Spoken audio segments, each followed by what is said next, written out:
പിതാവിൻ്റെയും പുത്രൻ്റെയും പരിശുദ്ധാത്മാവിൻ്റെയും നാമത്തിൽ ആമേൻ. എൻ്റെ പേരുടെ ഇന്ന് ഓഗസ്റ്റ് 21 വെള്ളിയാഴ്ച. അമ്മേ പരിശുദ്ധ അമ്മേ, അമ്മേ പരിശുദ്ധമേ, ദൈവമാതാവേ, കൃപാസനത്തിലൂടെ ഞങ്ങൾക്കും ഞങ്ങളുടെ ദേശത്തിനും അമ്മ മധ്യസ്ഥം തേടി തന്ന എല്ലാ അനുഗ്രഹങ്ങൾക്കും കൃപകൾക്കും ഞങ്ങളിപ്പോൾ ഹൃദയം നിറഞ്ഞ നന്ദി പറയുന്നു. അമ്മേ പരിശുദ്ധമേ, ദൈവമാതാവേ, 2004 ഡിസംബർ 7 ഉച്ചകഴിഞ്ഞ് 2:30 കൃപാസനത്തിൽ സംഭവിച്ച അമ്മയുടെ പ്രത്യക്ഷപ്പെടലിനെ കുറിച്ച് തിരുസഭയ്ക്ക് സമർപ്പിച്ചിരിക്കുന്ന പഠനരേഖകളുടെ മേൽ സഭാത്മകമായ പഠനം ആരംഭിക്കുവാൻ ഞങ്ങൾ പ്രാർത്ഥിക്കുന്നു.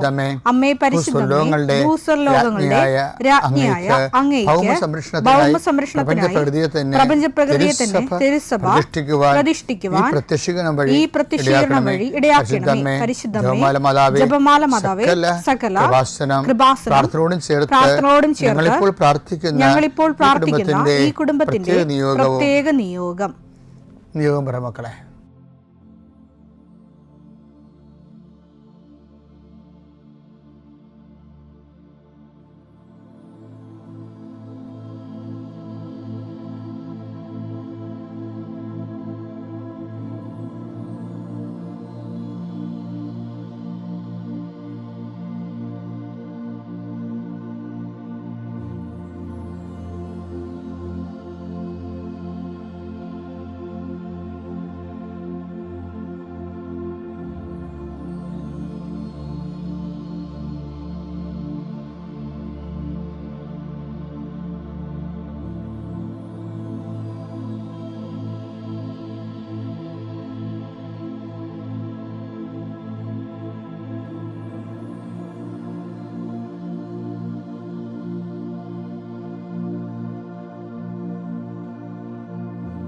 അമ്മയുടെ പ്രത്യക്ഷീകരണത്തിന്റെ ഈ അനുഗ്രഹവേളയിൽ ഞങ്ങൾക്ക് സാധിച്ചു തരുവാൻ കനിയണമേ.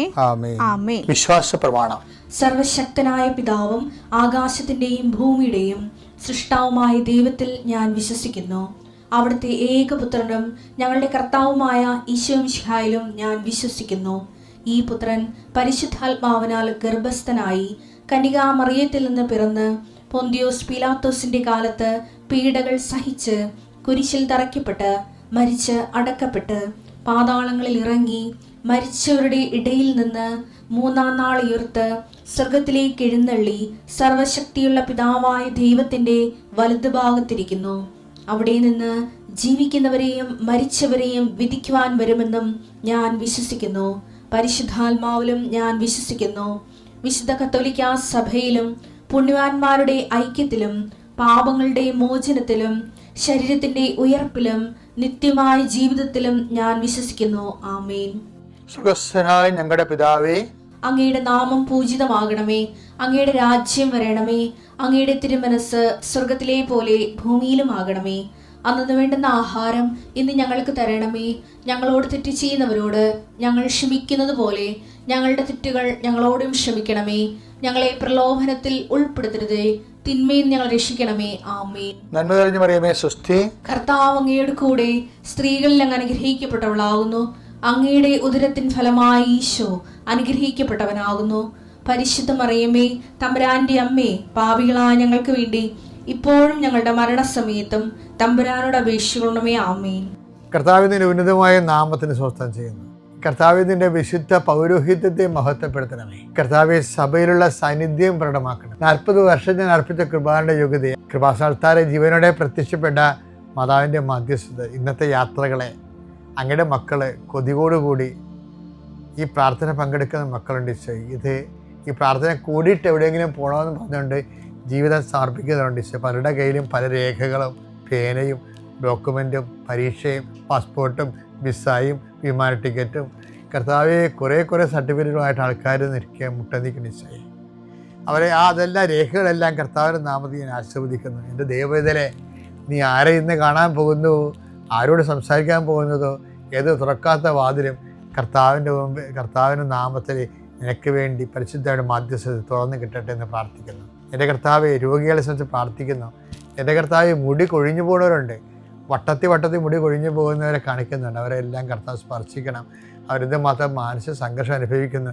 ക്യാൻസർ 4th സ്റ്റേജ് അനുഭവിക്കുന്നവരുണ്ട്, കരളുവേദനക്കാരുണ്ട്, ഉദരവേദനക്കാരുണ്ട്, കണ്ണിന് കാഴ്ച മങ്ങുന്നവരുണ്ട്, മൂക്കിൽ ദശ വളരുന്നവരുണ്ട്, PCOD രോഗികളും പിസ്തുല രോഗികളും RSS രോഗികളും നടുവിന് വേദനയുള്ളവരും ഈശോയെ ഇടുപ്പലിന് വേദനയുള്ളവരുണ്ട്. അവരെ എല്ലാം നിൻ്റെ തിരുമുറുവാർന്ന വലതുകരത്താൽ സ്പർശിക്കണമെന്ന് പ്രാർത്ഥിക്കുന്നു. സാമ്പത്തിക തകർച്ചയുള്ളവരും ഓരോരോ ഇൻ്റർവ്യൂവിനും ടെസ്റ്റിനും വേണ്ടി പോകുന്നവരും അതിനെക്കുറിച്ച് പേടിയുള്ളവരും ട്രാൻസ്ഫർ കിട്ടിയവരും പോകാതിരിക്കാൻ നിവൃത്തിയില്ലാത്തവരും പോകേണ്ടി വരുന്നവരും അവർക്കും ഒരു കർത്താവ് സെറ്റിൽമെൻറ്റ് കൊടുക്കണമെന്ന് പ്രാർത്ഥിക്കുന്നു.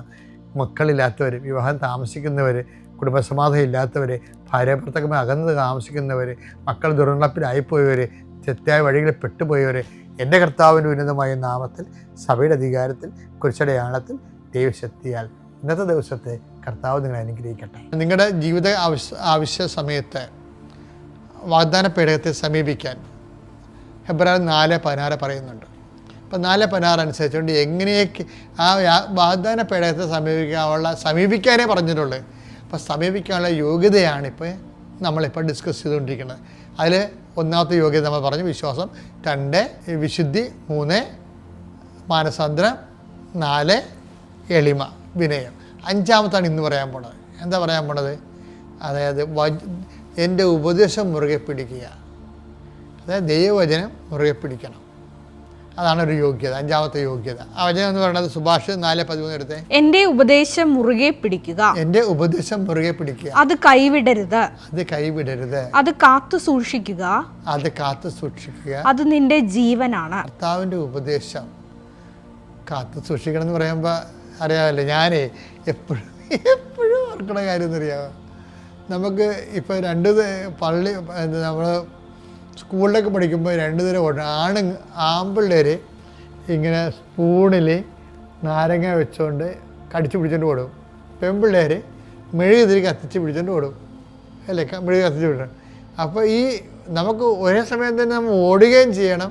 ഈ തിരി നമ്മൾ ഫിനിഷ് ചെയ്യുമ്പോൾ തിരി കത്തി തന്നെ നിൽക്കണം. അതുപോലെ തന്നെ നമ്മളിങ്ങനെ പ്രലോഭനങ്ങളൊക്കെ ഉണ്ടാകുന്ന സമയത്തും പലതരത്തിലുള്ള കാര്യങ്ങളിൽ ഇടപെട്ടും അസ്വസ്ഥപ്പെട്ടും ചില സമയം ചില ആൾക്കാരായിട്ട് കയർത്തും ചില ആൾക്കാരായിട്ട് ഇടഞ്ഞും അങ്ങനെ അപ്പോൾ നിങ്ങൾ ചില അതിന് പേര് കുടുംബ പ്രാർത്ഥനയ്ക്ക് ഇരുന്ന് ഉറങ്ങിയും അല്ലെങ്കിൽ കുടുംബ പ്രാർത്ഥന നടക്കാതെയും അല്ലെങ്കിൽ കുടുംബ പ്രാർത്ഥനയ്ക്ക് പലപൂജാരും ഒക്കെ ആയിട്ട് കയറി അപ്പോൾ നാശകോശമാകുന്ന ആൾക്കാർ പറഞ്ഞൊരു വാക്കാണ് ഇപ്പോൾ നാശകോശം. അങ്ങനെ ആത്മീയ ജീവിതത്തിൽ നാശകോശമാകരുത്. അപ്പോൾ ആൾക്കാർ പറയും ഇനി ഒന്ന് കുംഭസാരത്തിൽ വേണം ഉടമ്പടിയൊക്കെ ഒന്ന് കറക്റ്റ് ചെയ്ത് വരാൻ. കഴിഞ്ഞ ദിവസങ്ങളിലൊക്കെ ഭയങ്കര യുദ്ധമായിരുന്നില്ല ഇവിടെ എന്നൊക്കെ പറയും. അപ്പം ഇതിന് ഇങ്ങനൊരു സിറ്റുവേഷൻസ് നമുക്ക് സാധാരണ മനുഷ്യർക്ക് ഓക്കെ ആയിരിക്കാം, പക്ഷെ ഉടമ്പടിക്കാർക്ക് ഓക്കെ അല്ല. എന്താ കാര്യം നമ്മുടെ സുഭാഷിതങ്ങൾ 4:13 എൻ്റെ ഉപദേശം മുറുകെ പിടിക്കുക, ഉപദേശം മുറുകെ പിടിക്കുക, അത് കൈവിടരുത്, അത് കൈവിടരുത്, അത് കാത്തു സൂക്ഷിക്കുക, അത് നിന്റെ ജീവനാണ്. അത് നിന്റെ ജീവനാണെന്ന് മാത്രമല്ല എനിക്ക് പറയാനുള്ളത്. നമ്മളൊരു ഗുണമെന്ന് പറഞ്ഞാൽ ഇപ്പം നമ്മൾ ഈശോയുടെ വചനങ്ങളെ പാലിച്ച് പോണ ഒരാളാണെന്ന് തോന്നിയാൽ വരാൻ പോകുന്ന വിഷയം ഈ ദൈവവചനം തന്നെ നമ്മളെ സംരക്ഷിക്കും. അത് തിരിച്ചൊരു സംരക്ഷണം. നമ്മൾ വചനത്തെ സംരക്ഷിക്കണം. എങ്ങനെ? നമ്മുടെ ജീവിതത്തിൽ വചനം പാലിക്കുക വഴി വചനത്തിൽ ഡാമേജ് ആകാതിരി വചനത്തിൻ്റെ എക്സിക്യൂഷൻ ഡാമേജ് ആകാതിരുന്നാൽ തിരിച്ച് ഈ വചനം തന്നെ നമ്മളെ സംരക്ഷിച്ചോളൂ. ഇപ്പം എന്ത് വിഷയം എന്ന് വെച്ചാൽ വചനം പാലിക്കുമെന്ന് നമ്മൾക്കൊരു നിശ്ചയദാർഢ്യം വരുന്ന നാളെ എന്ത് കാലാവസ്ഥയിലും എൻ്റെ ജീവിതം എന്ത് കാലാവസ്ഥയിലും കർത്താവെ വചനം പാലിക്കാൻ എന്നെ സഹായിക്കണം, കർത്താവെ വചനം മറിച്ചൊരു ജീവിതം എനിക്ക് തരരുത് എന്ന് പറഞ്ഞ് നമ്മളൊരു ആഗ്രഹം കർത്താവിൻ്റെ മുമ്പിൽ പ്രകടിപ്പിച്ചാൽ തീർച്ചയായിട്ടും കർത്താവ് കേട്ടിട്ട് നമ്മളെ വചനത്തിൻ്റെ ആ വചനം ജീവിക്കുന്ന അതേ അറ്റ്മോസ്ഫിയറിൽ തന്നെ കർത്താവ് സംരക്ഷിക്കും. നിങ്ങൾക്കറിയാമല്ലോ ദൈവം എന്താ പറഞ്ഞിരിക്കുന്നത്? നമ്മൾ 4:16 പറഞ്ഞിരിക്കുന്നത് വേണ്ട സമയത്ത് കരുണയും കൃപാപരവും എന്നാണ്. അപ്പം കരുണയുണ്ടല്ലോ അവിടെ. അപ്പം നമ്മളെ കരുണയെ ആഗ്രഹിച്ച് കർത്താവിൻ്റെ മുമ്പിൽ എന്നെ സഹായിക്കണമെന്ന് പറഞ്ഞാൽ നമ്മുടെ യോഗ്യത ഇല്ലെങ്കിലും കർത്താവ് നമ്മളെ സഹായിച്ചിരിക്കും. പിതാവിൻ്റെയും പുത്രൻ്റെയും പരിശുദ്ധ നാമത്തിൽ.